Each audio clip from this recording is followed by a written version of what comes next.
बुधवार रात 10:30 बजे अचानक शिक्षा मंत्रालय से खबर आती है। लगा कि कुछ नीट पर होगा, लेकिन नहीं, खबर आती है यूजीसी नेट एग्जाम में गड़बड़ी की बात है। इसीलिए अब एक दिन पहले यानी कि 18 जून को हुआ एग्जाम अब कैंसिल किया जा रहा है, नए सिरे से होगा। वो इसलिए क्योंकि कुछ इनपुट मिले कि एग्जाम दरअसल कॉम्प्रोमाइज हो गया था। जांच सीबीआई को सौंप दी गई। लेकिन जिस एग्जाम को लेकर रातों रात कोहराम मच गया, वो दरअसल है क्या, हम आपको बताते हैं। यूजीसी नेट यानी कि नेशनल एलिजिबिलिटी टेस्ट, जिसे आप राष्ट्रीय पात्रता परीक्षा के तौर पर भी जानते हैं। एनटीए द्वारा कराई जाने वाली यह परीक्षा भारत के विश्वविद्यालयों, यूनिवर्सिटीज में जूनियर रिसर्च फेलोशिप और असिस्टेंट प्रोफेसर बनने के लिए कराई जाती है। मतलब ये कि वहां तक पहुंचने के लिए आपको यूजीसी नेट पास करना मैंडेटरी है, उसके बिना काम नहीं बनेगा।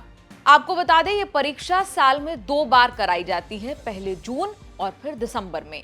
ये एक पेन पेपर आधारित परीक्षा है। ये परीक्षा पास करने के बाद आपको पीएचडी करने का मौका मिलता है, जिसके बाद आप यूनिवर्सिटीज, विश्वविद्यालय के छात्रों को पढ़ा सकते हैं। अगर इस एग्जाम की योग्यता की बात करें तो नेट परीक्षा देने के लिए आपके पास किसी भी मान्यता प्राप्त विश्वविद्यालय, यूनिवर्सिटी से पीजी यानी कि पोस्ट ग्रेजुएशन में मिनिमम 55% की डिग्री, 55% मार्क्स जो है वो होने चाहिए।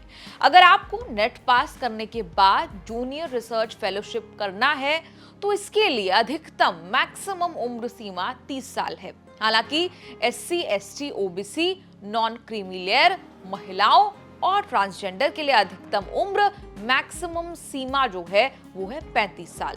वहीं एलएलएम कर रहे उम्मीदवार, एक्स आर्मी मैन और रिसर्च के उम्मीदवारों के लिए भी उम्र सीमा में छूट है।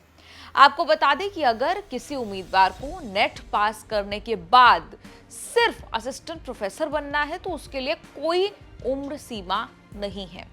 किसी भी उम्र तक नेट परीक्षा जो है वो दी जा सकती है।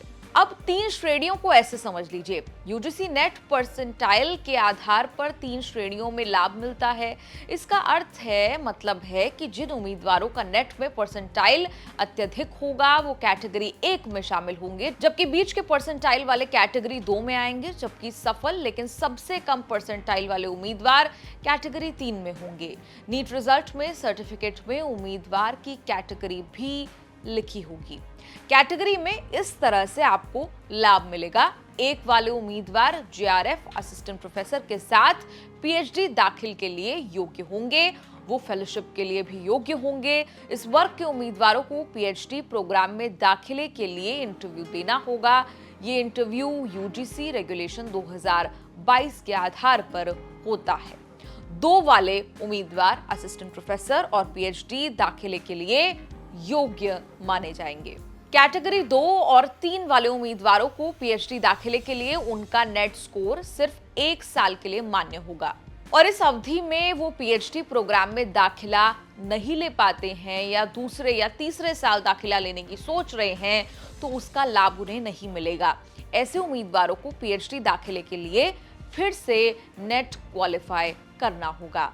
इस पूरी रिपोर्ट पर आपका क्या कहना है? आप कमेंट्स में लिखकर अपनी राय जरूर दें और देखते रहिए न्यूज़ तक।